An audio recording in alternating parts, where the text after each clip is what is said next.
ఈరోజు మన government general hospital దగ్గరలో ఉన్న అన్నా క్యాంటీన్ని ఆకస్మికంగా ఈ త్రోవలో వెళ్తూ ఇక్కడ ఆగడం జరిగింది. నేను 11:30 సమయానికి వచ్చాను. అప్పటికే మనకి ఇక్కడికి ఫుడ్ సప్లై ఉంది. మనకి ఫుడ్ కర్నూలు కిచెన్ నుంచి, సెంట్రల్గా లొకేట్ అయిన కిచెన్ నుంచి వస్తుంది. అన్నా క్యాంటీన్లోనే భోజనం చేయడం జరిగింది. ఈరోజు వాళ్ళకి వెజ్ రైస్, అలాగే వంకాయ కర్రీ అండ్ మజ్జిగ చారు పెట్టారు. ఇక్కడ ఫోన్ చేస్తున్న ప్రతి ఒక్కరితో కూడా మాట్లాడి ఫీడ్బ్యాక్ తీసుకోవడం జరిగింది.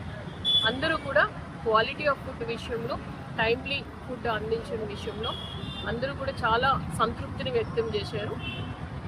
ఎవరు కూడా రాష్ట్ర ప్రభుత్వం, గౌరవ ముఖ్యమంత్రి గారు ఎంత సదుద్దేశంతో నిరుపేదలు ఎవరు కూడా ఆకలితో ఉండకూడదు, 5 రూపాయలకే భోజనం ఇక్కడ దొరుకుతుంది కడుపు నింపుగా. కాబట్టి అన్నా క్యాంటీన్స్ మళ్ళీ పునః ప్రారంభించడం జరిగింది. హాస్పిటల్కి వచ్చిన వాళ్ళు, ఏదన్నా జిల్లా కేంద్రానికి పనుల మీద వచ్చిన వాళ్ళు, మనకి ఆర్టీసీ బస్ స్టాండ్ దగ్గర ఒకటి ఉంది, జీజీహెచ్ దగ్గర ఒకటి ఉంది.